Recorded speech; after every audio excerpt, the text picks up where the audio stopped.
Hello, it's Barry. Hey, it's Bryan. And welcome back to the Collecti-Bros podcast.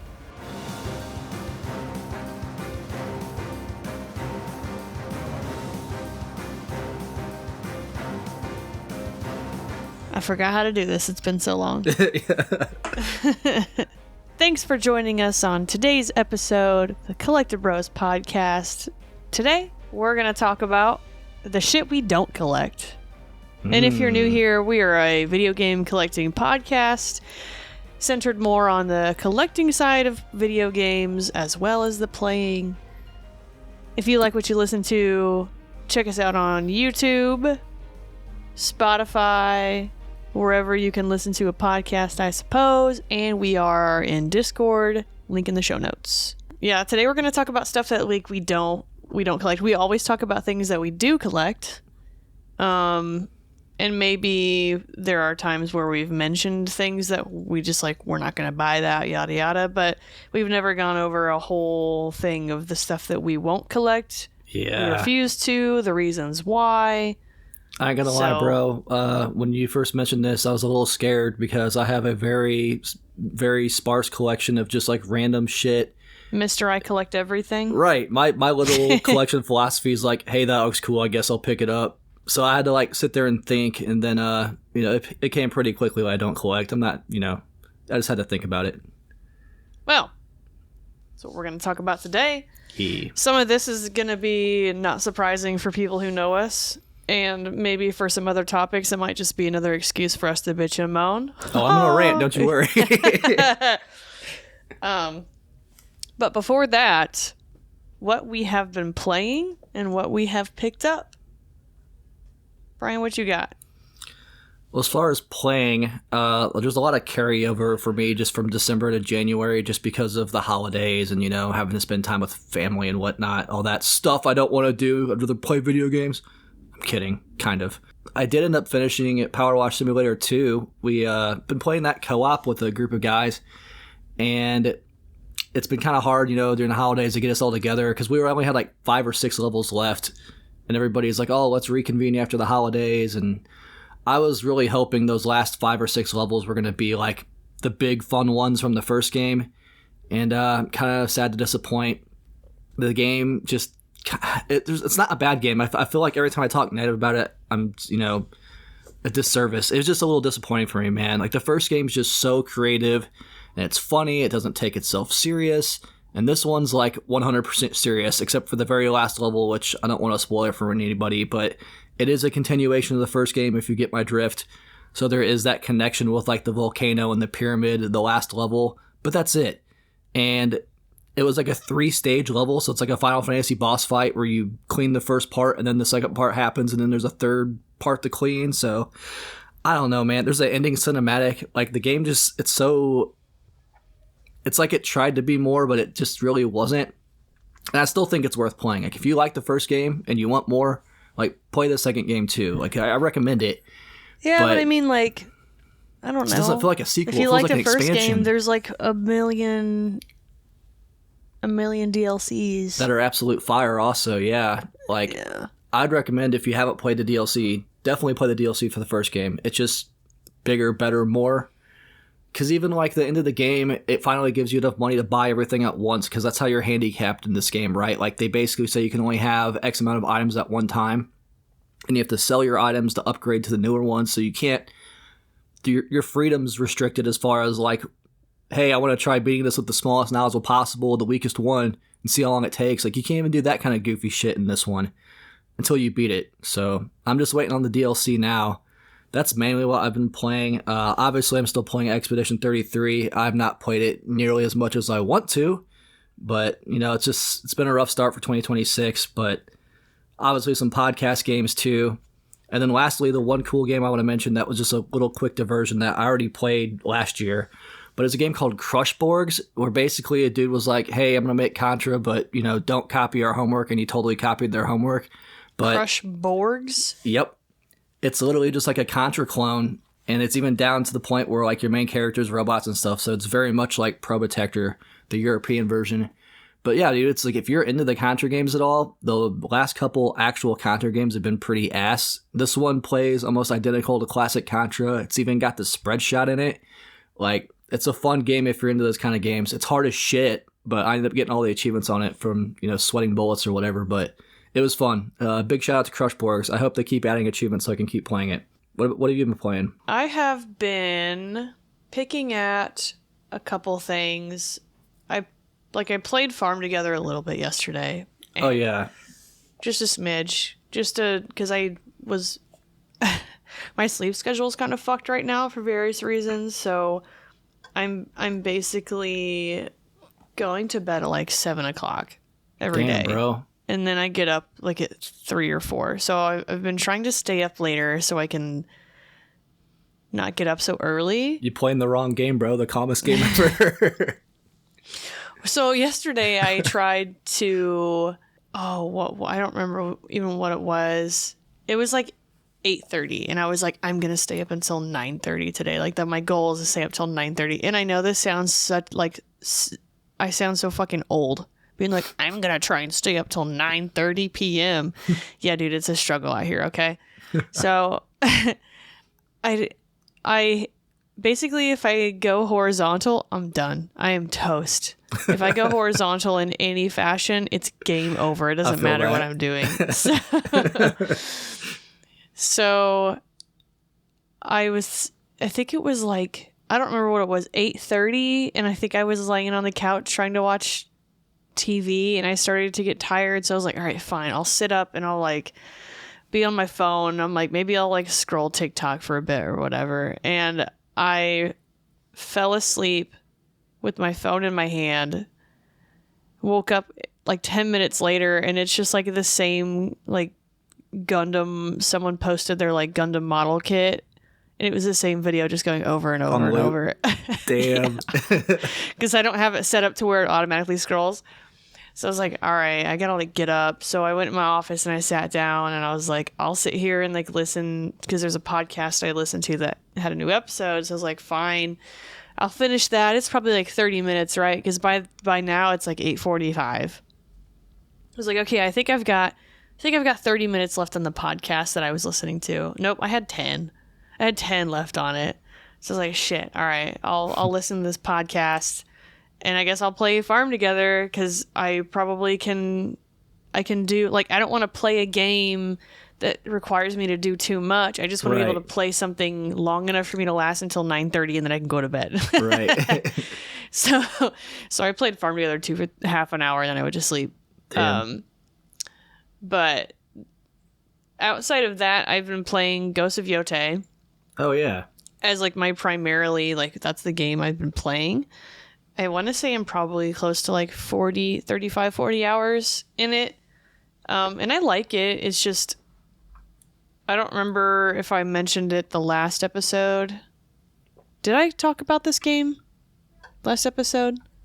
Be honest with you, brother, I don't remember. I think it feels like it hasn't been that long, but it feels like it's been a year. A long time. It's been a whole year. Maybe I talked about it in the Discord is what I'm thinking of, but it's definitely not the first game. Like, the first game, Ghost of Tsushima is like one of my top 10. Like, it's got one of the best like narrative storytelling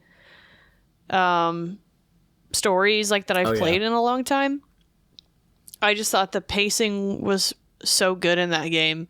So Ghost of Yotei is like, I wasn't expecting Ghost of Tsushima, right? It's set like in the future, so there's not really like too much of a correlation. I'm not expecting to see Jin or anything like that ever again.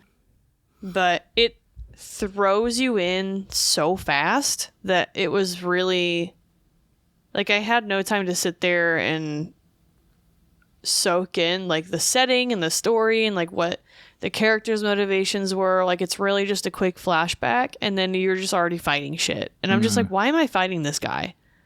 What's going on? Why are we already in a combat tutorial? I'm assuming that they were like, oh, people who want to play this game already played the last one and they want to immediately get to the open world and start doing shit. And I'm like, no, like, we had the whole amazing introduction of the last game of like the beach battle. Like, it was so cinematic. The slow burn was so fire in the last game. Yeah, it was a really good introductory pace, like to a new story. And this is also a new story. Like, it's a completely new story. It's not like we're jumping off of prior information from anything. But the beginning of this felt like I was already supposed to know what this game was and was like, all right, here you go. Like, maybe it was the marketing of this. Like, they marketed it so heavily that they were thinking, oh, whoever picks up this game to play it already knows like what this game's going to be about, so let's just throw them in immediately. Like, I didn't watch any marketing for this. I think I watched like one trailer and was like, yeah, cool, I'm going to be excited, I'm going to play it when it comes out. So I didn't know like what the fuck this game is about, and now I'm immediately already in a combat fighting some guy. it's like I don't even know like the relevancy of you yet. So the story pacing is not great. Because first off, it chucks you in so fast, and then it stretches it out, right?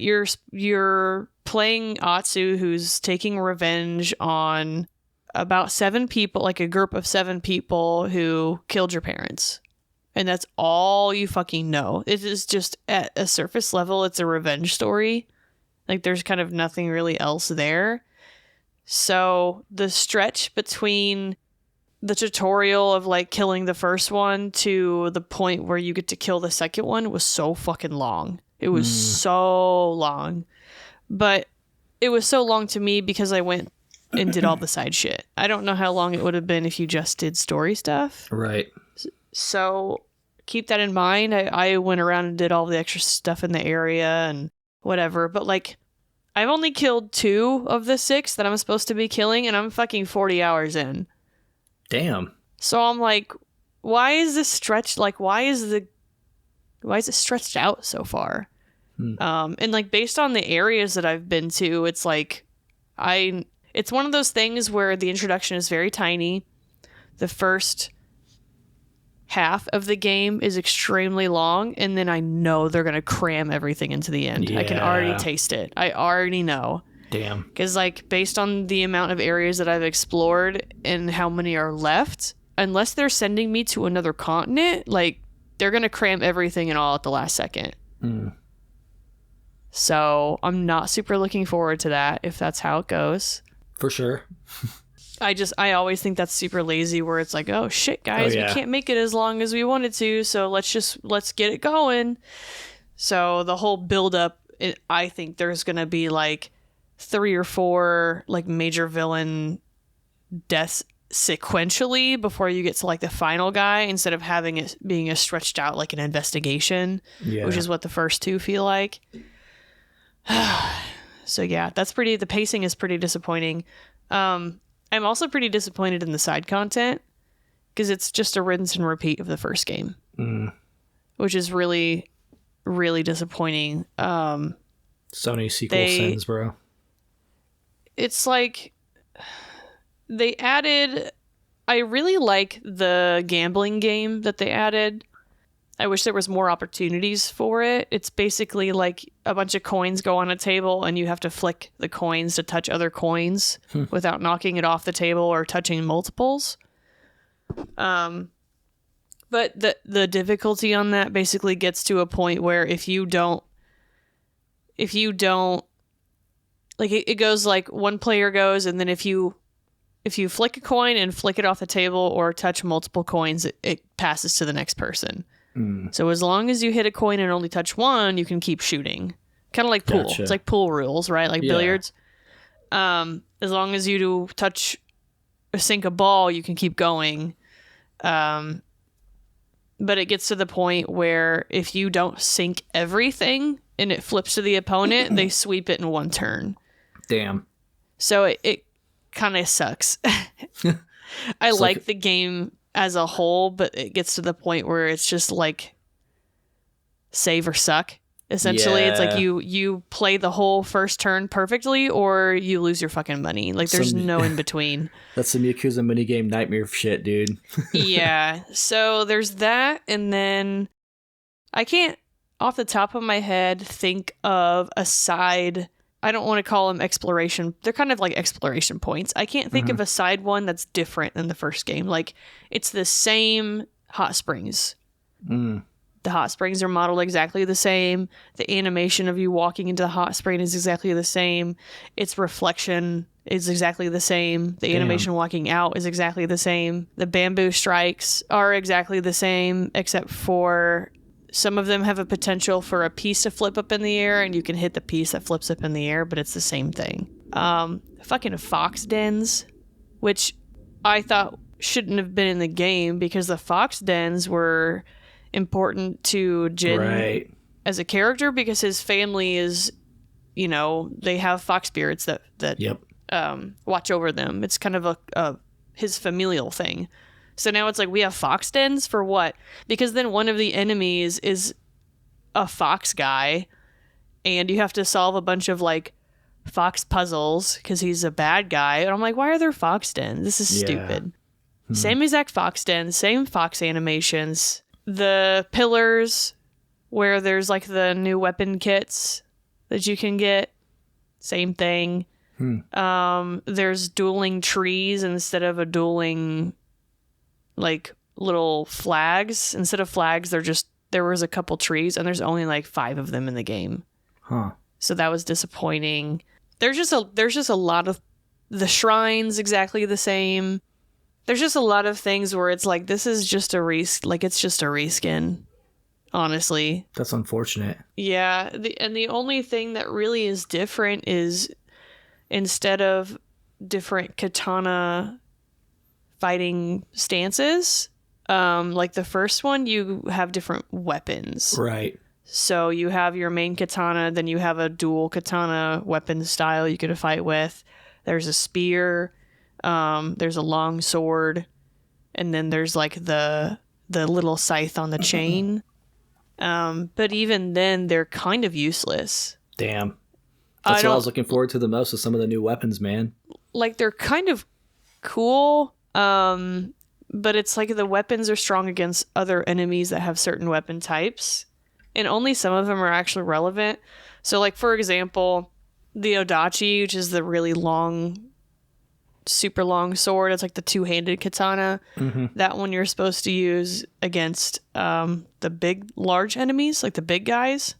But I'm just like, I just fucking hit them multiple times and they die. It's not like, like it would be different if you battled the big guys and your katana, like they could deflect it really easily, right? Or if you would hit him with it and it did like basically no damage because they could tank it. No, I can still like parry, like do perfect parries and just kill you in like 3 hits with the katana. So why am I using any other weapon? Interesting. They're super, super useless. It's like, do I want to mix it up and switch to a spear just to like fight a little bit differently? At least with the first game when the katana like fighting styles, they felt very different. Yeah. But with this one, I just parry everything and I counterattack and I kill guys. Like, I don't need to do anything else. Even the swords, like, or the shields, there's guys with a katana and a shield. I just wait until they come attack me and I parry it. Damn. So there's not really a reason for me to use the little chain to break the shield because I can just parry it and get a counterattack. So it was cool. And then they do feel rushed, right? And I don't want to like talk about it for too long, but the story of learning the dual katana style like was kind of important for Atsu's like character growth. Like there's a little character arc growth in there, and then there was also like it was kind of a longer like side quest, and then learning the spear was kind of like a little longer side quest. Like it felt like she actually went through a training to like learn how to use this weapon properly. That's cool. Because like with the spear, he was like, okay, you need to like learn like there's jumping fish and you need to be able to catch the fish. Like we're gonna go fishing, and she's like, what the fuck are we fishing for? What are you fishing? And he's like, well, this is what the training is. So there was kind of like a whole like arc and story with like learning those 2 weapons. And then after that, it was like, oh, here's the Odachi. I'm going to teach you the buttons. Uh-oh, people are attacking. Now fight them. Yeah. It was so flat. Easy out. And, yeah. Yeah, and same with the I can't even say it. The shit's so long. The fucking little scythe and the chain thing. it was the same thing. I followed some statues, and then the guy was like, "Oh, why do you want to learn? I don't take on students." And she's like, "To fucking kill this guy." And he goes, "Okay, so pick this weapon up. You attack with this one, and you smash with the chain. And now let's go fight some guys." And I was like, "What the fuck is this? This sucks." It was so rushed. There was no like heart in it, you know? It was like, oh, we have to put another weapon in there. Just give him that one. Damn. Yeah. And then like you get the bows automatically. Like there's no side story of like getting the short bow versus the long bow. So you just get them. Or some of the side equipment did like have little kind of small quests tied to them. Like in order to get the kunai, they're like, there's a lady that you meet that like uses them, and then it says, hey, like, I'll teach you how to use these real quick. Like the small side items make sense. They're going to show you how to throw a little kunai and show you how to throw a little bomb. And those are fine being like kind of short one-off little training situations to me, but like the main weapons for you to just have like a 5-minute introduction and then say you're a master at it. I'm like, all right, this is fucking stupid. That should be way more important, right? Yeah, it's just overall, it's just disappointing. Damn. At least you didn't pay for it. Thanks, Bryan. Yeah. It's still a good game. Like I'm still having a lot of fun playing it. It's just like the amount of unoriginal content in it is really disappointing for like what I was hoping for. Well, and the first one's such a fucking banger too. Like even if you didn't expect the first one, you know, or this one to be as good as the first one, I get it. I feel the same way about Power Wash too. Like still a good game, but it can still be disappointing. Mm-hmm. And it's like, you know, that's what comes with the expectation of like being in the series, but it also doesn't mean that you have to do the same shit as the previous one. Like I can understand why there's still bamboo strikes, because like that's how people trained with a katana back then, but like why do we still have the fucking foxes to follow in random hot springs? Like can we do something different? Take some like risk. A little bit. think of I don't know. They do have one. There's the little painting. There's little areas where something like there's a thing, and you can pull up a little piece of paper and you do a painting, and you paint with the touchpad. Oh, that's cool.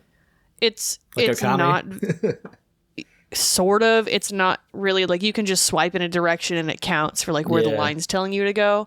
And that one, that feels like a Yotei's adaptation of Ghost of Tsushima's poetry spots, where you would write poetry and you would get the headbands.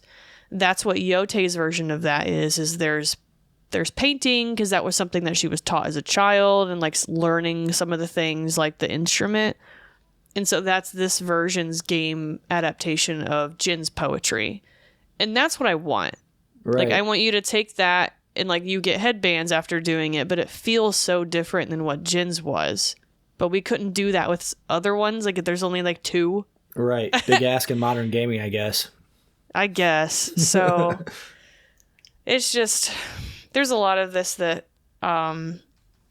it's hard to sit here and be like, well, it's Ghost of Yotei's its own game, so you have to like treat it like its own game. I'm like, yeah, it is its own game, but it's also a sequential game in a series. Yeah.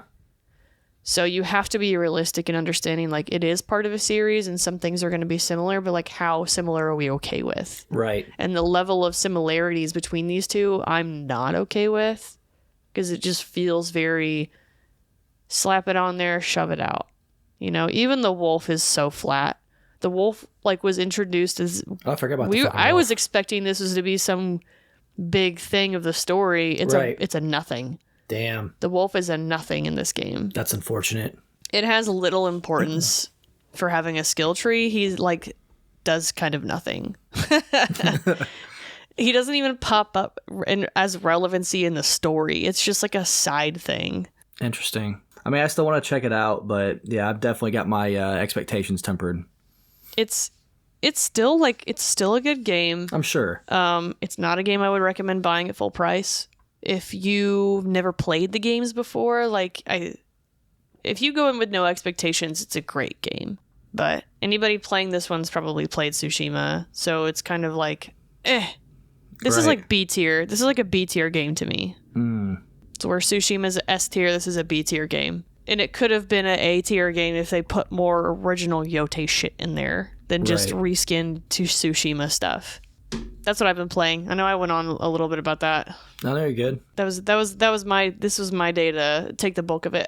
Yeah, it happens sometimes, We just steamroll each other, though. Like, hey, bro, it's okay. It's whatever. No big deal. What about pickups? We'll just pickups. I guess just real quick, I'm too poor at this point to buy anything. So you guys are probably not going to hear pickups from me. And right before I got too poor, I placed an order and I got the first Lufia game, Lufia and the Fortress of Doom. Yeah. On the Super Nintendo Complete in Box. So I was able to find one on eBay that I was watching for a little bit. I said, all right, this isn't like the best looking one, but it's okay. It fits my standards, if a little less on my standards, but the booklet was clean and the price was right based on like me being able to sell the cart because I already have one.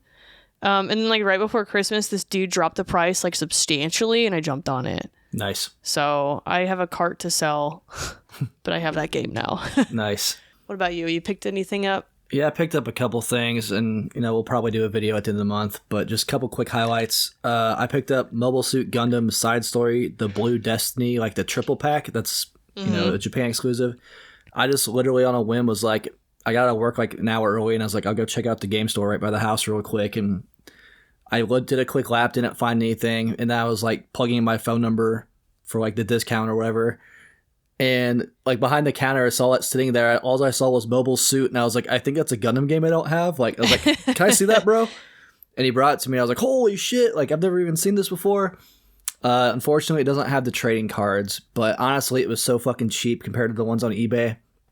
I still went ahead and jumped on it, and I actually have all these games individually, but this thing is kind of uncommon, man. Like, I was looking at sold listings on eBay. There's only 5 sold listings out there. There's only 4 out there on eBay currently. Only one of them has the cards, and it's ungodly expensive with the fucking cards. But what do the cards look like? Yeah, they're not very attractive cards. They kind of look like the box art. So they're like that old like 80s like painted style, but not quite brushstroke paint. They tried to smooth it out or whatever. They're not super attractive. We'll put a picture of them up. But yeah, I'm cool. I'm glad to have this. Like, it's something that I never thought I would have. Like, it's pretty uncommon, so that was sick. And then I also found a Madden 12 Hall of Fame edition, which I know people are like, why the fuck's that matter? If you guys see these, pop them open and see if it has the like sports card in it, because they're all hand autographed. You said Madden 12? Yes, Madden 12 Hall of Fame edition. So that was the year Marshall Faulk went to the Hall of Fame, and he like hand signed cards that were inside copies of the game. So, I mean, it's literally an NFL Hall of Famer who signed stuff. Like, it's, not cheap, and you can buy this game for like $7, $5, whatever. Is it only the one that has like the bronze cover? Yes. Yep. And it has like a slip cover. But yep, that's the only version that's in.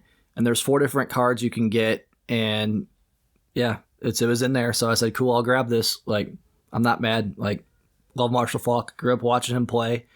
And then, like, if you buy his autograph separately on, like, a football or a different card, it's going to be hundreds of dollars. So check your Madden 12 Hall of Fame editions, y'all. You might get a NFL Hall of Famer's autograph. Interesting. Yeah. I wonder if those, like, cards themselves are worth anything. They're selling for, like, $30, $35 on eBay. If they're, like, there's not a lot of, like, minty ones because the way they stored them, So I'm sure, like, nicer ones will go for more. I mean, here's one you can buy for $18. I paid $6 for mine, so I ain't mad. And I got the card I want. There's like 4 different variants of the card, and I got like the rookie year card. So I was like, hey, that's cool. Give me that one. So interesting. Yeah, so something weird that you don't see very often, and me, Mr. Variant whore. So there's 4 different ones, huh? Yep. I am not in a hurry to get all 4. Don't worry. Huh.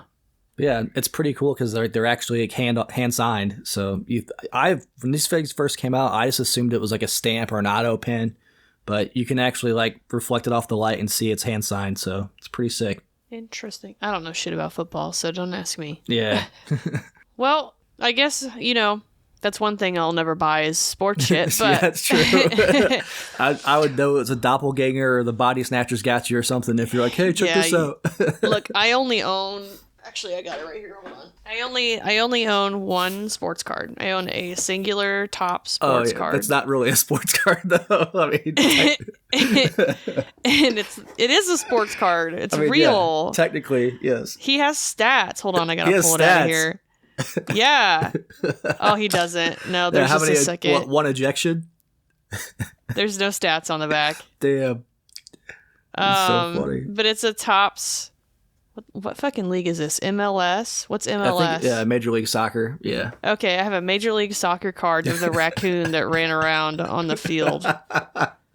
Rakino. That's so funny. Is what his name is. Yeah. 5/15/2024. Four-legged friend takes in night match in Philly. So and awesome. It came in like a fancy little acrylic case with a foam pad in it. So he sits right in my computer case. It's awesome. I have one sports card. So fucking awesome. He was like $8. The Topps now, yeah, they do some funny ones. Like they had that squirrel that ran on the baseball field. They did one of them. But there's people who collect like the animal cards and shit, you know. Oh, I haven't seen that. Top squirrel. I'm looking for. There's a turkey baseball card that's like numbered, so there's only like 50 of them. But he has like not a paw. What the fuck's it called? A claw? I don't know. A foot. Like his foot. Like he signed it. It's a turkey, dude. Come on. Oh, it's the Yankee squirrel. Is that the one you're talking about? Yes. Someone got a PSA 10 for $30. Dude, there's a graded 10 turkey out on eBay, and I'm like, man, I want it, but it's like $200. It ain't happening. Oh, there's another one. There's a couple. I got to see this. Maybe this will be something I grab. Topps animal cards. That'd be a fun, stupid set for to go through. Yeah. I'm curious. Oh, there's a goose. No way. Ooh. Rich Gassage.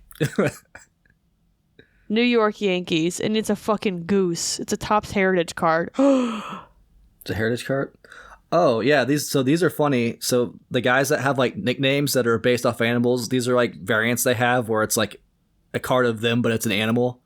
What? Is that what those are? Yeah, they're pretty great. There's a catfish hunter one that I absolutely need. Damn, I thought it was gonna be the goose on the field. No, the catfish hunter card I need so bad, bro. Big ol' ugly catfish. All right. Here's a penguin one. Oh, nice. Have you seen Pepe the Penguin? No. It's a Topps Pepe the Penguin 2025 Chicago White Sox. Waddles to right field mound on World Ocean Day. Damn, he's expensive. Cute. Oh, because he's Topps Now. There's the Rally Squirrel. Yeah, all the Topps Now ones are made to order, so like they only print as many as they get ordered. Is that the one I have? Yeah. Okay, yeah, I got him. I remember when that popped up, I was like, bro, there's a raccoon card, and you're like, I'm ordering it. Yeah, I ordered it instantly, dude. I was not hesitating. I was not losing my opportunity. It's so adorable. But yeah, stuff we don't collect. Yeah, we got sidetracked. I'm sorry. Sorry. I got sidetracked. You're just gonna see a bunch of fucking pictures of animal baseball cards flashing up on the screen right now. Stuff that we don't collect. And we'll just kind of keep this in video game kind of mode still, because I think this could open the conversation for all kinds of things. Oh, yeah. All kinds of adjacent things. So, where do you want to start with stuff that you don't collect? Yeah, man. Like I said at the beginning of the episode, I was really like thinking about it. I'm looking around, and that was dumb because obviously if I don't collect it, it's not going to be at my place, right? So that didn't help at all. But then I was like, oh, it's the simplest one, like sealed games. Right. Well, I was gonna say, like, what is your thought process for thinking of like what you wouldn't collect, right? Because I did the same thing too, where I like proposed the topic and then I sat there and was like, oh shit, I don't know if this is a good topic. But by the time I had that realization, we already introduced it at the end of the other episode, and it was posted, and I was like, I got to figure it out now. No, man. So honestly, like, I think it's a good topic. I sat there and was like, how do I articulate what I don't collect other than if I'm not interested, I don't buy it, you know? Right. No, I think it is interesting. It's a good topic to bring up because it's almost like an exercise for me because I do collect so much shit, And yeah, there's been times where it's an exercise in standards. Yeah, for real, man. Because like that's the thing with us too. Like we're so different in our collecting habits. Like I'm just like this makes me laugh. Like I know for a fact you would have never bought the stupid connectable thing I bought. I literally bought that because it made me laugh, dude. Like. That's all I need. I just need to be like, this is funny. Let me spend, U.S. currency on it. Like, it's crazy to say out loud, but it's every time I walk by it downstairs, I'm like, this is funny. All right, this was worth it. But overall, what I'm looking for when I collect things is like, for games specifically, so obviously the main focus is original Xbox complete library, 360 games that have achievements, Xbox One games that have achievements. And then when it gets like down to specific other consoles, it's like exclusives, just because I don't have space to be buying duplicates of the same game on a different platform or something like that. And that's honestly some of the stuff I have gotten rid of just because I had so much, man. Like, I don't need Def Jam Fight for New York on PS2 and a Greatest Hits and an Xbox and a Platinum Hits. You know what I mean? So that's one thing I've looked at where I was like, I don't really need this, and needs a very, very strong word because I don't need any of this shit, right? It's just literally a hobby and something I enjoy. But if I don't get any sort of like emotion or feeling attached to it, or if it's not, accomplishing a goal, that's a good indication that I don't need to collect it or I don't want to collect it, Yeah, I think that conceptually is very different. It's hard to put into, it's such an interesting topic of like saying like, oh, I don't need that or whatever. 'Cause like, like, do you need the connectimals? No. but you got it anyway. So it's like, where's the line of like, it is something you need for a collection and it's something you want for a collection. Right. Like just like you said, like we don't need any of this shit that we have. But it's just interesting to be like, okay, I don't collect these things, but that's funny. I'm going to get that. All right. And that's the exact same thing that I just did with that raccoon sports car. Like I don't collect those, but like I need that. Yeah. Like you do have to break the rules sometimes. Well, that's the thing. Like it invokes emotion though. So like it does do something for you at least. Like, yeah, you're never going to sit there and like play a game with your raccoon sports card, or I'm never going to open my collectible stuffed animal and cuddle it when I go to sleep, but right, like do you think I collect Neopets cards? No, I don't. But am I sitting here holding the hot dog of justice in my hand and a top loader? Like, yeah. That's the thing. Like, it makes you laugh. It evoked an emotion. Like you felt something, and like that's it's kind of like what goes down to art being art and video games are art. Like how philosophical do you want to get on this podcast, bro? Like I mean, yeah, but if it makes you feel something, then what's to stop you from collecting something that you hate? Oh, dude, damn. Fucking mic drop. If you vehemently hate something, then like that's kind of like that falls under the same justification of like if it invokes an emotion. I guess that's the line for me. It has to be a positive one. Right. Yeah. That's so funny. That's a good point, man. Huh. I thought I had something. Here's the collection in my closet of all the shit I absolutely hate. Right. Don't open that closet. I fucking hate everything in there. But yeah, for me, I think that's a determining factor. Like, because I have so much shit and it's like not hyper focused, like I've got to have a reaction to it, or it's got to be checking a box as far as like a goal, because I do have a bunch of collecting goals that I'm working towards. Maybe not as well as I should, and I get deviated from that path sometimes. But for me, I think that's my biggest like indicator whether I should pull the trigger on something or I shouldn't. Do you feel like there's ever going to be a point where you sit there and you say, I don't want to collect everything? Because that's the general mindset that you have right now. You're like, I want to collect everything. I mean, maybe, because honestly, I've already gotten rid of some shit that I thought I wouldn't have in the past. I've like downsized, which is also something I didn't think I would do. There's at one point, let's be transparent here. Before I like got with Sherry and like got serious and like decided to have a family and shit, I was like, fuck it, I'll just have 8 million games in my house and it'll have everything, like. It doesn't matter. But I think that was a big contributing factor. Like, it's a shared living space now. Like, yeah, I have my own, downstairs or whatever, but thank you. Sorry, Sherry just brought me food. Speaking of. Yeah.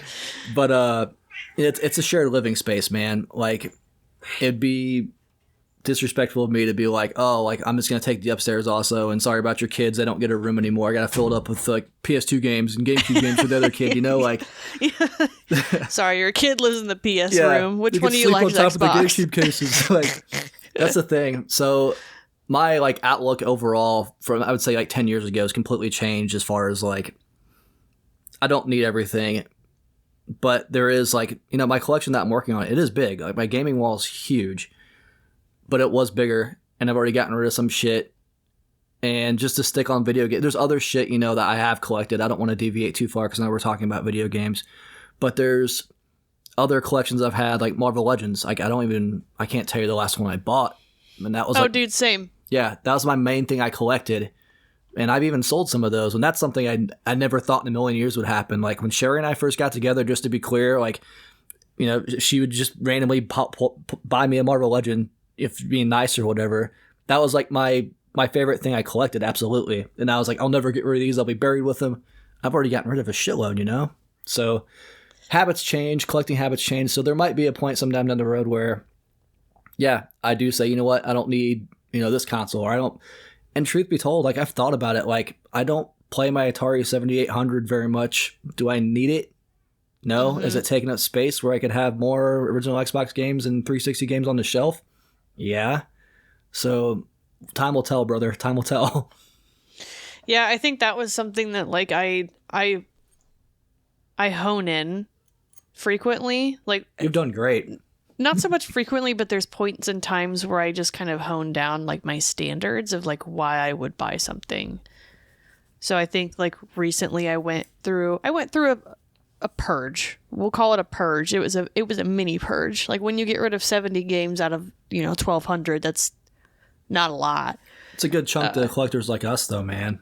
To somebody whose collection is smaller, they're like, 70 games is half of my collection. It's like, yeah, I understand, but but also to some people, 1,000 games is not a lot. Right. So it's like it got to the point where I was like, why did I buy these? And, like, if I were to do it again, would I buy them again? Like, if I didn't have this now, would it be something that I would take home? And so there were some things that I took out that I was like, why the fuck do I have Science Papa? Because I thought it was funny at the time. I never played it, and I'm never going to, Like, there's no reason for me to have this, so let me just stop kidding myself and get rid of it and make space for something that I do want, right? And that was that time where I was like, I want to focus on things that I really do want, which is when I bought, the fucking Shining Force 3. That's when I bought that. So some of the things that I don't collect, I've never been interested in, and I never will be interested in anything pre-NES. It's just too dated for me. I don't care. The only thing that I am even interested in playing is the ET game, just to see how bad it really is. I'll let you borrow mine. But that's the extent of my interest of anything pre-NES. And even NES, I have very little interest in. Really? Very little interest. Well, yeah, actually, I kind of get that now that I think about it. There's not really, like, anything in your genre, that you like to play that's really on NES. It's still pretty primitive, there's bro. There's a handful of games that I want. Actually, I don't even think there's a lot that I want at this point. I think I probably have, I've got Final Fantasy and Dragon Quest and Joust. Right. Like, I'm good, There's not really anything else I need on, maybe Wizardry, but either way, like, pre-NES, there's absolutely no reason. Anything that's outside of that, if we're talking, like, Commodore, Amiga, like, all of that stuff, Odyssey, I don't care. I don't care, and I never will. Right. So I'm not going to collect them. I get that. And honestly, that's one of the reasons with the Vectrix episode why I was so happy that you enjoyed it, because I know it's so far outside of your like realm of collecting. I think there's a difference of a realm of collecting and a realm of playing. Oh, for sure. You definitely have to separate yourself with that. I would go to the arcade and I would play so many different kinds of games than I would be used to playing because I don't have to take them home and look at them. Right. Like I can go and have a fun experience at an arcade cabinet playing something. What's that one game that you and I played? Was it you and I or was it Nate and I? Describe it. It was a fucking beat 'em up that was only at Galloping Ghost. Oh, there's one you and Nate were on for a while. What was that? Was it Alien vs. Predator? Was it a gold? It wasn't Golden Axe. Or it might have been the Golden Axe game, the arcade. Was it Golden Axe? Yeah. Because there was one. I thought it was. Or Death Adder. Yeah, I think that's what it was. Because I thought there was something else that I played with you there that was only an arcade cabinet.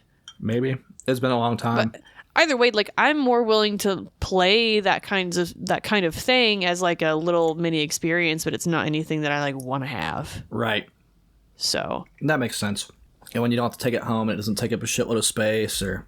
That's kind of part of the experience too, is like sitting there and being like, oh, I'm at the arcade, I want to fucking play, Air Guys on the arcade, which is cool. Right. But like I'm not playing Air Guys at home, which is why it's in my sell pile. Yeah. Like I'm not going to sit here and kid myself and be like, I have this just because Cloud Strife and Tifa are in it. Bro, I'm not playing the game. Just sell it. Or just be realistic with myself. Just sell the thing. Honestly, too. Nobody's coming over here and playing it. You should make me play it one day. I've always wanted to play that shit. I thought you didn't play it when we went to the arcade. Maybe I did. Man, we gotta go back. It's been too long. I don't know. We'll play it before I sell it at the show. Yeah, definitely, because I want to see that shit. It's in my pile. But that's the thing too. Like, there's been times where I have gotten rid of shit, and with the previous mindset of like I'll never get rid of anything. Like, I don't really regret getting rid of anything I've gotten rid of, video game wise. I really don't. Do you feel the same way? There's been some things. Like Kingsley was one. So there's a couple things that I have gotten rid of the past, and I'm just like, damn, why did I do that? I really actually do want that, but it's few and far between. Like I can probably name a handful of them. So that's good. I don't sweat it too bad. And then I know you want to rant about it. Let me sip my water. I know you want to rant about it, so I'll just name a couple things that I also refuse to collect before we get into your rant topic.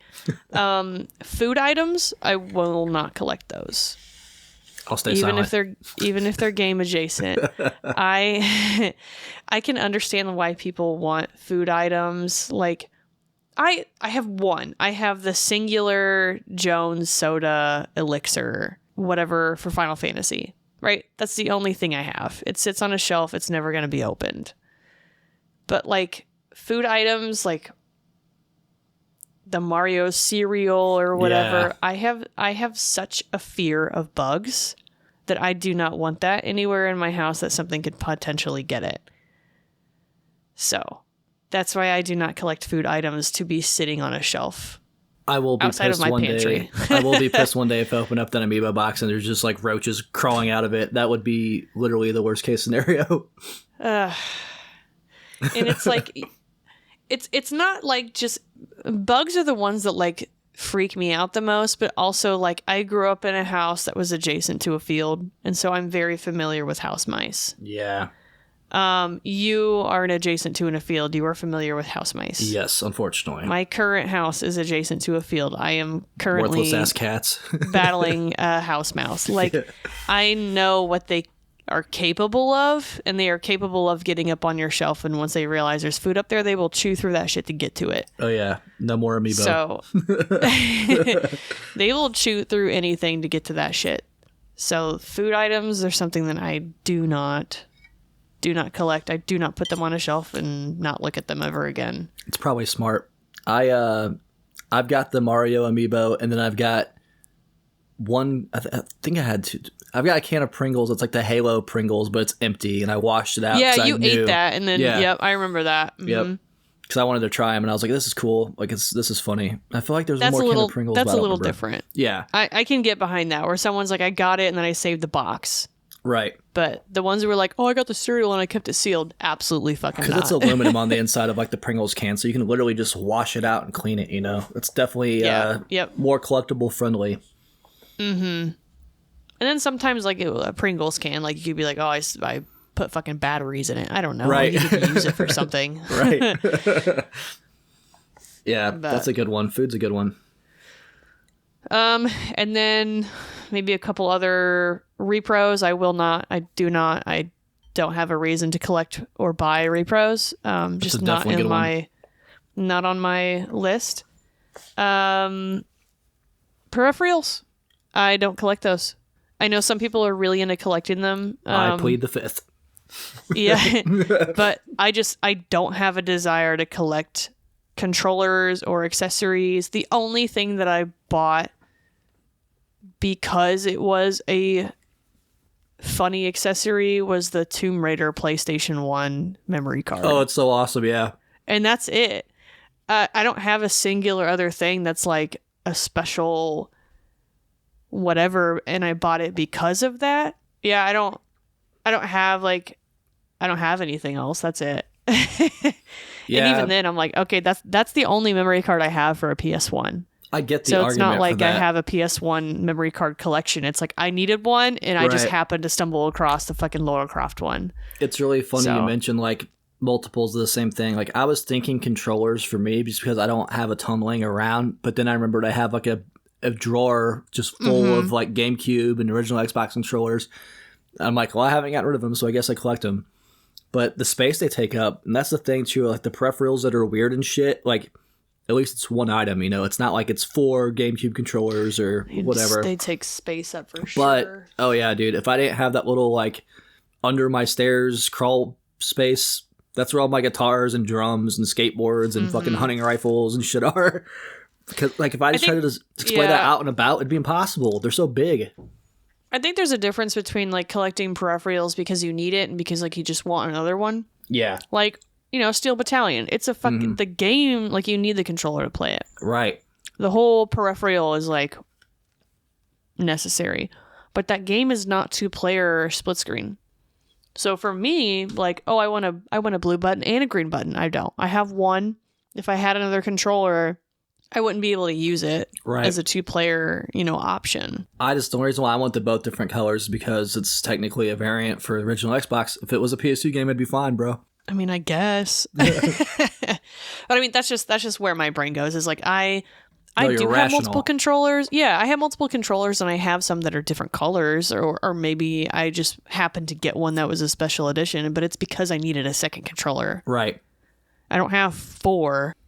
You know, I have the Pikachu controller for the 64 because it came with the Pikachu 64. But you bet your ass I got some other controller that doesn't match. Yeah. I think I've got a light blue, like a clear blue one, just because that was the one that I was able to get at the time. Right. And I was like, oh, sweet, let me get the blue one. I need one anyways. It's very practical, you know? Yeah. I know a lot of people now, because they stopped doing like console variants, they collect some of these controllers because like Xbox has so many controllers, but like that's an expensive hobby, bro. They release like one every month. Yeah, and like they released the when they announced the Final Fantasy 16 controller, I was like, that shit's awesome and I would love to have it, but I already have 2 controllers. I don't need another one. Yeah, I didn't so get there a was Spider-Man no reason one. for me to buy it. The one that came with the console I have, but that's different. So there's a couple others that have came out that I'm like, damn, that shit's slick, you know, but I'm just like, I don't need a controller, so I have no need to buy this. Right. So I think some stuff in my collection I do have to think very practically about, like, why am I buying this? But that kind of also flies out the window when I'm buying amiibos for games I don't have. What amiibo did you get for a game you don't have? Because you downsized your amiibos, right? I've never downsized my amiibos. What am I thinking of? Somebody had a bunch of just sold. You know what? I think I have an amiibo for all the games. I was about to say, it's unlike you. Yeah, I think I have. Most of them are all Smash and Monster Hunter, and I have that. So that's fine. Yeah. Say, don't sell yourself short. That's true. I can use every single one. Yeah. Yep. I think I'm good on the amiibo front. Nice. I would have been shocked because that's not like you at all. And the only other thing that I collect that's considered maybe a peripheral is Toys to Life, and it's the amiibos, which, to be honest, I don't use them, but I would have the ability to use them if I wanted. And then I do collect Skylander Imaginators, but only Imaginators, which are fucking hard to find now. Yeah, for real. Everybody realized what they got. Right, but I also like like playing that game. So Again, it goes back to you need them to play the game, so it's different than just sitting around collecting dust, you know? And then obviously shit like the 64 disk drive, I'm not fucking buying that. I don't care how rare it is. Like, you guys who are buying that are fucking brain dead. I'll say it. I'll say it here and now. Like, it'd be cool to have one, but at the end of the day, you can't use it on, like, you know, NTSC. What are you doing with it? Exactly. And there's not like there's, you know, a million games to play on it. And this kind of leads into Brian's main point. Shit like the 64 disk drive, the 64 DD, is considered what we call shelf porn. Yep. Okay? You can't do anything with that. Nope. You can do something with a Heineken GameCube. You can play the Heineken GameCube. It turns on. But the 64 DD, you can't do a single fucking thing with that at all. Yep. First off, it's Japan only. And secondly, there's no internet for it. And thirdly, any of the games that came out, you can't do shit with them. So why do we have this? Why do we have this? It's just, it's a flex. It's a shelf porn, bro. And you know what is also a flex and a shelf porn, Brian? What's that, Barry? I think I know. Brian, why don't you tell us what also is shelf porn that we will not collect? Graded and sealed games, but basically sealed games or graded games for sure, man. Because it's mostly graded games. Graded games, bro. My thing with the sealed games too, like we'll ease into the graded games, right? Because sealed games, I can get some instances. If you have a series you love, you have a pristine copy, and you have a played copy too, like, all right, whatever. I'm not going to judge you how you collect. Or there might be like a sticker seal where it's like, I know recently there was, I was flipping through before this episode to YouTube trying to find like justification for grading games, and some of these fucking excuses, Barry, oh my god, they were so fucking funny. There was a guy ranting about this Target exclusive Mortal Kombat Sub-Zero Legends. Oh, go ahead, for the listeners, if you collect graded games, you're allowed to. This is just for us, so we're going to rant. So if you feel bad about it, then I'm not sorry. Anyways, continue. And we guess you're really into cryptocurrency too if you fucking collect graded games, aren't you? But here's the thing. This guy was trying to sit there and defend like this. I have strong opinions. Yeah, same, bro. So this guy was trying to like defend getting this Mortal Kombat Target exclusive sticker graded. And he's like, well, it protects it, blah, blah. And I was like, so what's no different than putting it in a protector? You don't have to get it fucking graded. Like, do you collect video games, Barry? Because I collect video games. When you grade a game, you're not collecting the game. You're collecting the cellophane, the condition of the cellophane.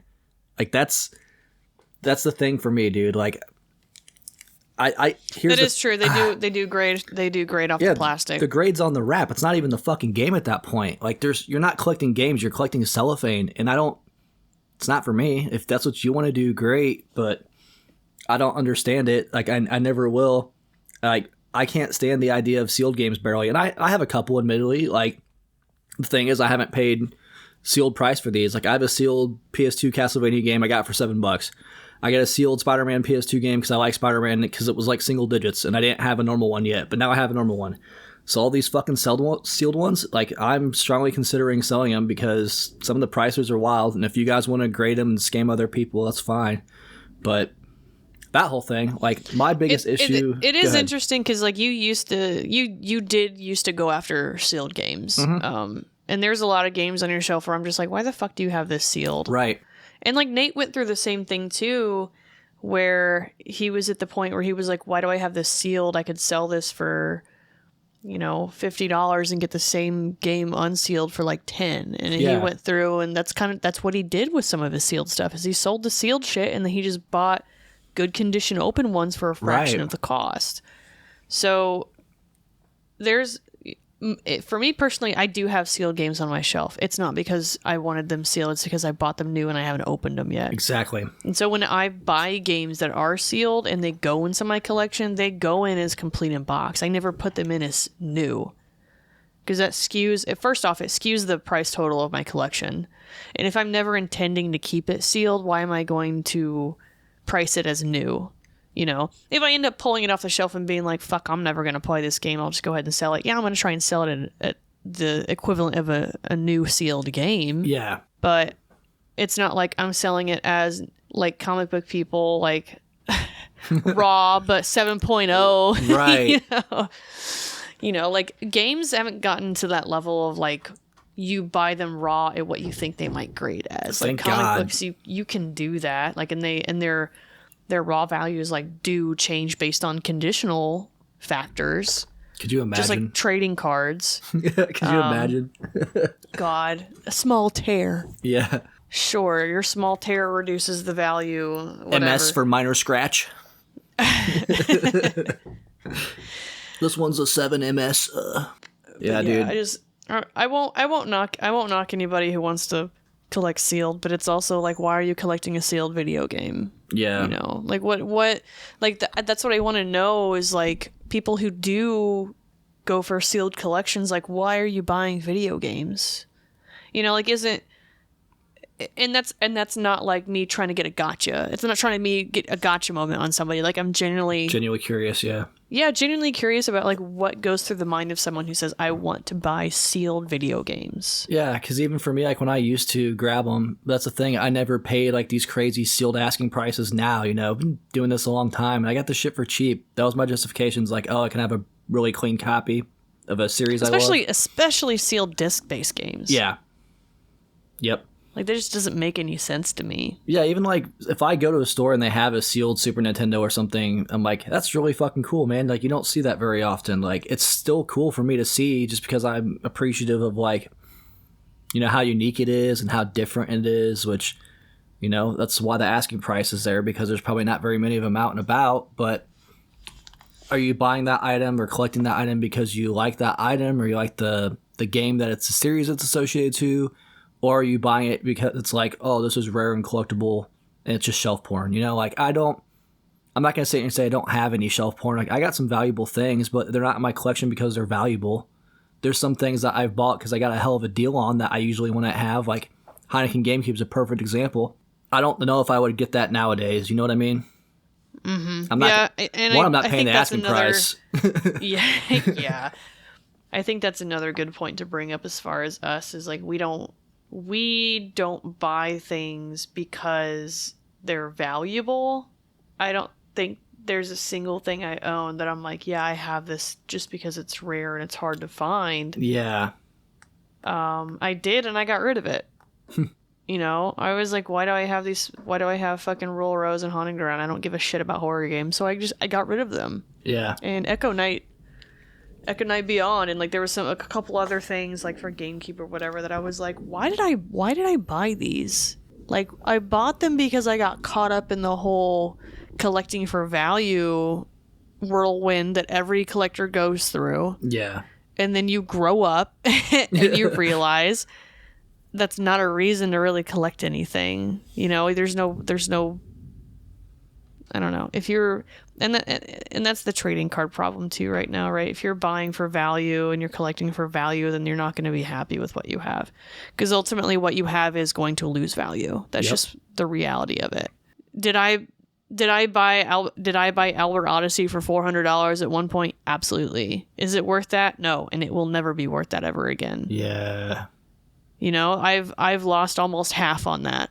But I have the game and it's fucking clean as hell, and I'm not sitting here being like, oh fuck, I have to sell it now to recoup any loss. You know, if you're thinking about recouping losses, that's not where I'm at. That's not why I'm not collecting stuff for that. Yeah, bro, I don't collect money or else I wouldn't have all this bullshit, you know?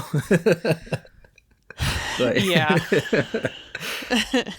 That's the thing, like, are you collecting it because you enjoy it, or if it's a hobby of yours, are you collecting it to like basically flip and trade as a collectible? And that's the only serving purpose of grading your games at all, right? Like the whole reason why grading even got started in the first place was because, you know, the cards industry and the comic industry was like conditioned so we can sell it at like a base condition. Mm-hmm. But it's not even like it's a set market value, because if you guys don't know how they do the gradings, like let's say Barry, you work for the grading company. Let's say you get in a fight with your wife or your husband or whoever on the way to work, and you're in a really bad mood and you're just pissed off and you start taking out on everybody, and you think you have a 9.8 and this guy's like, man, fuck this. This is a 9.6 to me because I'm mad. Like there's no authentication. It's just someone's opinion that day. And yeah, there's no like unbiased standard. Yeah, and there's people that have like had grades, like when I had a comic store, dude, I had 9.6s I'd sent back and they'd come back 9.8s. Mm-hmm. Didn't do anything to it. It's been in the fucking case. So like nobody's touched it. it's the whole idea of like, let's make this grade a universal thing is such bullshit. Now there is the exception. There's one trading card company that does like a scan of like AI or some kind of bullshit. But I mean, there's too many variables there even. Like, I'm not going to sit there and say that's the way to go, but at least it doesn't take bias into account and shit, you know? So like the whole idea of like you're getting these grades, these games graded for your collection because you collect 9/8s or 9/6s. No, you don't. Like, you're in it to either sell it down the line or it's all monetary. There's no love of the game in it. Like, it's literally the antithesis of why I collect things. I collect things because I love about them, or I get an emotion, or I care about them. And when you grade something, it's literally just like, I don't see anything but dollar signs. That's what this is to me, you know? Like, I don't love that, man. Yeah, I think a good not good combination, but a good comparison to grading, like it's grading for games, I just think is fucking stupid. That's just my opinion. Yeah. I think there's more weight to it in something like a trading card or a comic, just because of the way that format is. It is more damageable, and it doesn't really come sealed, and it doesn't, you know, like, unless you're getting a polybag comic for whatever fucking reason, like, shit, it doesn't come like that, you know? But I know a lot of the excuse of like, oh, I have to get it graded because I have to get the signature authenticated. Do you? Yeah. You know, how many Stan Lee books do you have, Brian? That's the thing. I was going to say, two? I've got 3 or 4. 3 or 4? So like, what, you know, and at this point, like, you can't get them authenticated. Right. Because the grading companies require them to witness the signature. Yep. So, it's so funny you bring now this that up. Stan Lee has passed, you cannot get your Stan Lee signed books authenticated, even though there are people in the professional field who go to school to authenticate signatures. They don't employ them. Nope. Because that's, you know, that eliminates an entire service that company has. Like, they charge you extra for a signature certification for their staff to be there. Yep. And then people buy into it. Yeah. People buy into it. And I'm just young. Like, okay. I would never do it now. Like, I didn't know better. I was younger. Like, when I was 22, I got the chance to meet Stan Lee. And I had, you know, issue 90 of Amazing Spider-Man. I think it's one of the best stories they ever wrote. So I wanted him to get it signed. And I was like, well, I want to protect it. So, of course, I'm getting it graded. And this is 22-year-old Bryan, like, super poor. This thing was beat up to fuck, bro. This is a 1.5, a 2 all day.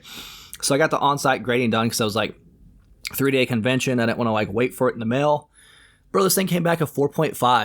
And I said, oh my God. There's literally fucking tape on the cover. I'll put pictures up in the video. There's fucking tape on the cover, dude. How the fuck do you get a 4 tape on the cover? But, you know, that's something I would never do now. I have a 4.0 Hawkman 4, and I bet you my book looks so better than that. I guarantee you. There's no debate. Like, but yeah, I know I fell into it because that's the industry standards, what they say, right? Like, dude, I was there. I know Stan Lee signed it. I'm never going to sell this. Like, why the fuck did I get this thing graded, you know? Right, I mean, it presents well and it looks cool, but, oh, it's got a yellow label. Like, I don't give a fuck if I had a purple label. Like, it doesn't matter to me, dude. Like, I have the book. I got the memory of meeting Stan for a story I love. You know? Like, I don't need that graded. I just didn't know any better at the time. So, yeah, I fell into that one. And who knows, like, maybe someday that's going to be a thing with video games. Like, they're going to be like, oh, this is, you know, from the first press of this guy and so autographed it. Like, it's a matter of time, bro. All these fucking grading companies are exactly the same. They don't care about the consumer. They just want money. So, like, if you're going to sit there and say because of the industry leader, like, they do things better, got really bad news for you, man. WATA, just Google WATA and tell me the first thing that comes up for video games. It's a scummy fucking company, man. They've all got caught, like, buying their own shit and trading amongst themselves to, like, increase the artificial value of these things. But, like, any hobby you look at, cards, same way. The whole scandal with PSA right now, they basically gave back a bunch of 9s and they had a buyback program. It's insane. Yeah. Like, people are like, how aren't people revolting? How aren't people being, like, cracking up their slabs and be like, you know what? Fuck you, PSA. But yeah, it was the buyback program, and the dude, what did he get, like 9.6s or 9.4s or something? Yeah. And then once he sold them back, the same serial numbers. And the certification numbers got switched to a 9.8. Yep. Like, they didn't even change the cert numbers. It's ridiculous, dude. Like, all these, they're not for the collectors, dude. They're for people to make money. It's everything I hate about the fucking hobby, honestly. Yeah. So I will say I am glad that grading doesn't hold very strongly in video games. Yeah, for sure. It's probably one of the weakest. I think there are some hobbies that grading actually is extremely important to. I think of coins. Yeah. Right. I think that that's probably one of the very few, very very taken seriously points of that hobby, in a legitimate way. But that's kind of really it. So, other stuff other than sealed and graded games. What about I know we talked a little bit about it. Dev kits. I won't buy any. Yeah. I don't fucking care. I mean, I think it'd be really cool to have one, but Why? that's the thing. Yeah, why? You can't plug it to the internet because you're gonna get whatever account you put on it disabled. Like it's literally just shelf porn. And like, if I found Goodwill and I found one, I could pick it up. But I'm not gonna like go to a game show and spend thousands of fucking dollars just to say I have one. Like, it'd be fun, but I mean, hell, a lot of the stuff for the consoles I like are just old PCs anyway. Yeah, I've got plenty of those laying around. I can just slap a PlayStation sticker on it and say it's a PS1 dev kit. What else? You got anything else specific? Really, the only thing recently is I just duplicate games. I don't remember if I said it or not. Like, I don't need... You touched on it.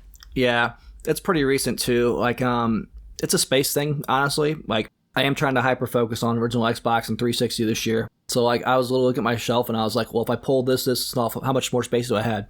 Bro, I had like 8 more cubes. But what's the difference between duplicates and cover variants? Because I'm a variant whore.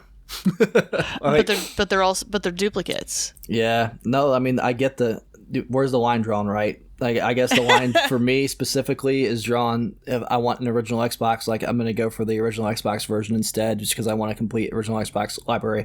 And that's just preference, like, to each their own. I know I'm not, the voice for the collecting generation or whatever, but for me personally, I guess that's my personal line. Because you're right. I mean, technically, like, a Greatest Hits PS2 is technically a fucking variant, bro. It is a variant. But also, your game that has a Microsoft employee sticker on it is a duplicate. Yeah. No, recently I've had opportunity to buy a couple of those and I haven't, because it's like, you're right. Like, it's not a true variant. Like, who's the fuck to say it's the even original case? It could have been a case they had it behind the counter and they slid the artwork in, So yep. I have not picked one of those up in a very long time, because you're right. There's no... Like, I'll keep the ones I have or whatever just because it's cool, or maybe I'll get rid of a couple of them. Like, the Halo one would be fun to have because I already have so many different versions of Halo, but I'm not, like, actively pursuing those. If I find them cheap, I might grab it. There's nothing around, but I'm getting slightly more reasonable. I'll put it like that.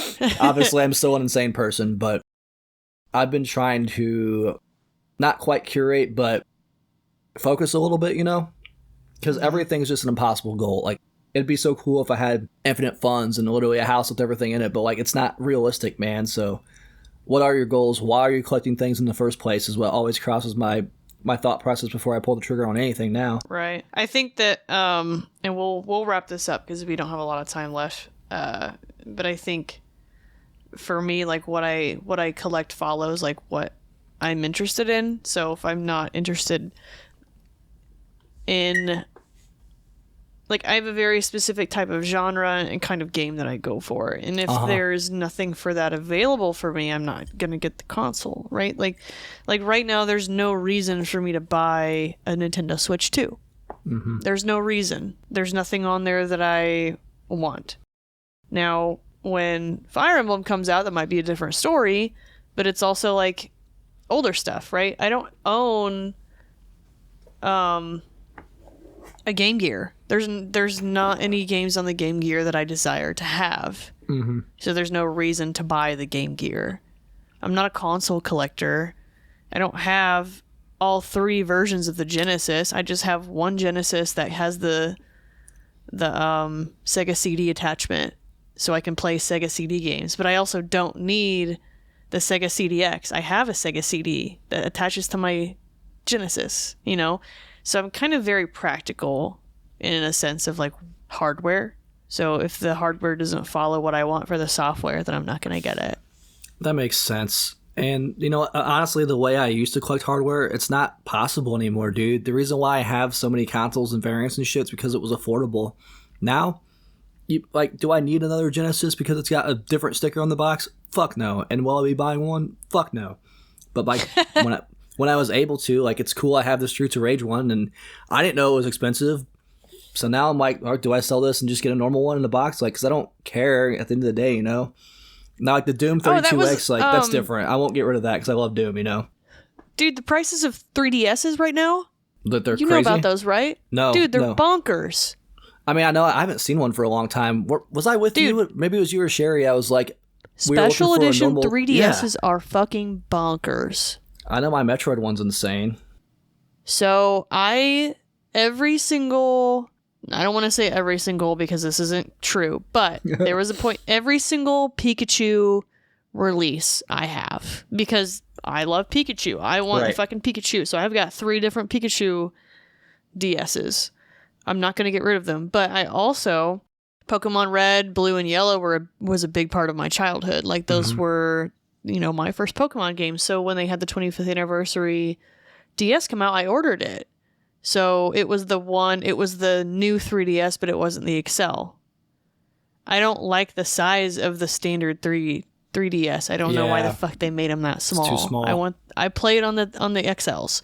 Same. So I had the 25th anniversary Pokemon new 3DS that had the Charizard plate and the Blastoise plate, and then it came with the digital download of Red and Blue. So as soon as I got it, I downloaded Red and Blue on there. You've got Red and Blue themes. It's really fucking cool. Yeah. And then it dawned on me how much that fucking thing was worth. I remember when you sold it, yeah. I sold it for $1,000. Oh my god, I didn't realize it was that much. Holy shit. $1,000 to somebody in Texas. It was mint condition, dude. I had everything. I had the plates. Even the plates were selling for a couple $100 a piece. Holy shit. I don't know. One of my guesses is it did shoot up in value when the 3DS store shut down, because because mine came preloaded with those games. So that's the only way to get them, like, if you have the voucher, there's no way to download it. You have to have it downloaded before the store shut down. Right. So mine came with that, which jumped the value up even more. It came with the box. It came with everything. So the second I saw how much I could sell that bitch for, I said, bye, motherfucker. I have absolutely no attachment to this. And I know how much the Pikachu ones go for, and those bitches ain't going nowhere. Right. Sorry. Pikachu's your shit, they're staying here. Yeah. I get that. So, like, I don't regret selling that thing. I don't regret selling that one bit. Yeah. That was $1,000. I mean, it was more like $800 after fucking fees and shit, but it was $800 that I got dropped into my bank account. Yeah, for a 3DS, I spent $200 on fuck all ago. Yeah, this Metroid one I know has gone crazy, and I collect Metroid. I have a Metroid Shrine, so like I won't get rid of it. But you don't think that thoughts crossed my goddamn mind? I saw a used one without the box for like $400. I said, "What?" And it's like, and it's like that. At that moment, that Pokemon DS turned into shelf porn. Yeah. You know, like that Pokemon DS, I never used it. I just got it because at the time I thought it was really cool, and I was like, I really like the switchable faceplates, but I never played it because it was not the size of DS. I have one DS that I play everything on, so much so that I broke the analog stick off and I need to re-glue it back on. Damn. I know. It's the first Pikachu DS that came out that is expensive, and I've played the fuck out of it. But like at that point, like once I realized how much it was worth, that's when it turns into shelf porn for me, right? I realized how much that was worth, and for me to let it sit there because it's $1,000 DS.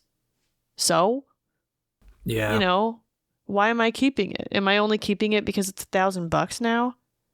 So I sold it. Yeah, intent's important as collectors, right? I don't think you and me collect for money. Like, just because we have something about it's not why you got the DS in the first place. You just thought it was cool. No. Same reason why I got the Heineken GameCube. I thought it was cool, but did I ever think that thing was going to be $1,000? That I buy it and be like, this fucking thing's going to wait. Just will you wait 10 years? It's going to be over $1,000. Just so you guys wait, and I'm going to be fucking laughing in your faces. I'm going to have all these fucking Pokemon ETBs stacked up in my closet. No. Yeah. I bought it because it was As cool. a 90s and then comic, I said as a $1,000 90s is comic cool guy. too. Yeah. As a 90s comic guy, I never bought into like speculation, especially for games. It's a weird one, man. Like, I think the market's very much dictated on, once your age group gets their adult jobs, it's the same consoles. Like, look at the NES got expensive, Super Nintendo got expensive. It goes in order because the shit kids grew up playing are able to go back and buy the games they want. So, like, it's a way more predictable market than some of this other shit. Yeah. It's all Which dependent I ain't on what letting that market TV shows are dictate me, coming bro. out. I like what I like, and that's not saying I don't find new things that I like, but for the most part, man, when it comes to my video games, like, I know what I want, and the reason why I got this shit's because I enjoy it. If it happens to be expensive, cool. And I die, I'll be like, my deathbed, I'll be like, Sherry, sell the Heineken GameCube, like, like whatever. Yeah. I collect it for the love of the game, bro. I feel like there's too many people out there that don't.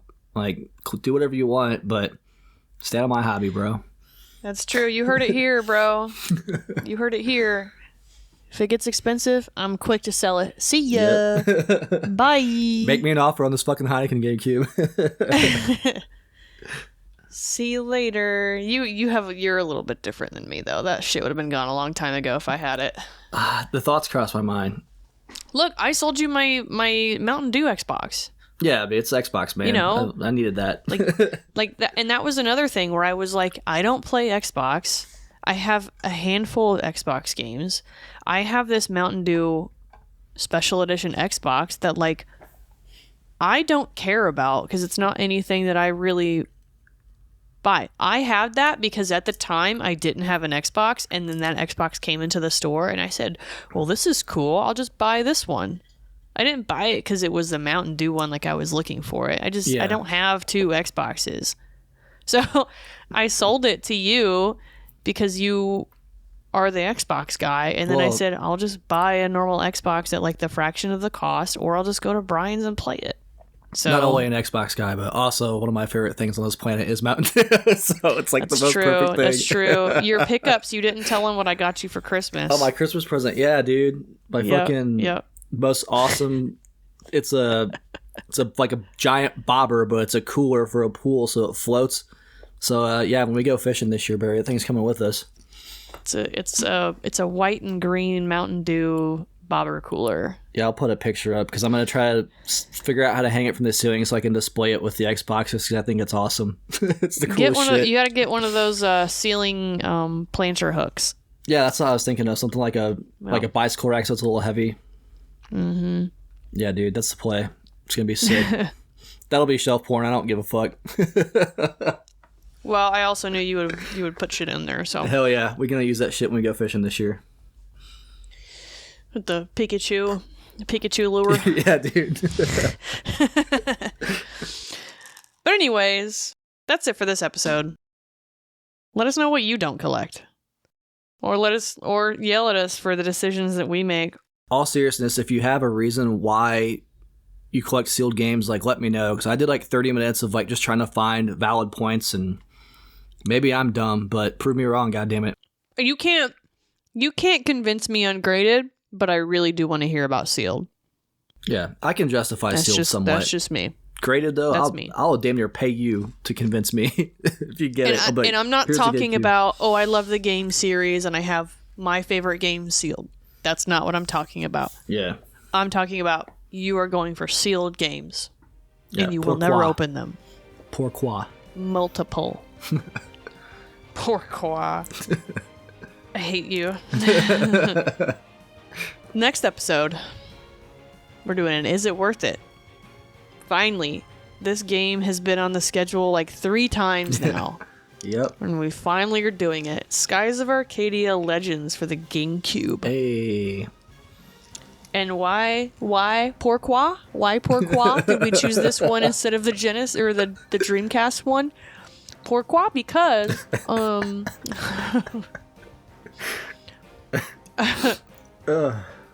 because the GameCube one is superior. That's why. So,